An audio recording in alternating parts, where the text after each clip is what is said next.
Naxçıvan Dövlət Universitetində filologiya elmləri doktoru akademik Kamal Abdullayevin anadan olmasının 75 illiyinə həsr olunan yubiley konfransı keçirilib.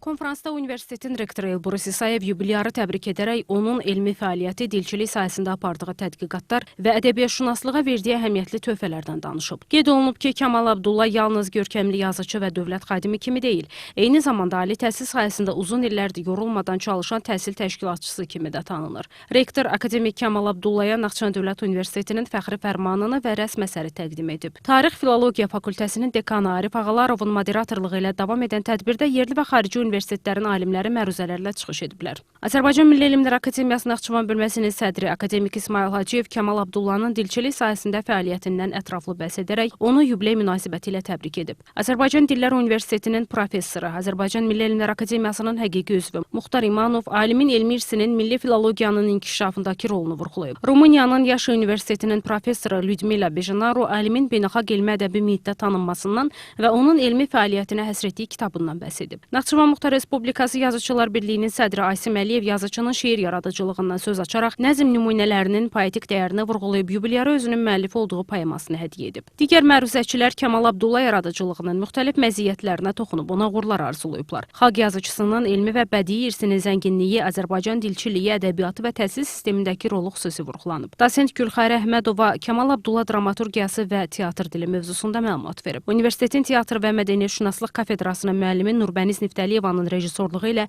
Kamal Abdullanın Hərdən mənə mələk də deyirlər əsəri əsasında hazırlanan eyni adlı tamaşası nümayiş olunub. Göstərilən diqqət və ehtirama görə minnətdarlığını bildirən akademik tədbiri özünün Soldu nar çiçəkləri şeiri ilə yekunlaşdırıb. Xatirə şəkli çəkdirilib. Baydəm Əliyeva, xanım Rüstəmzadə, Akşin Məhərrəmov, NTV Xəbər.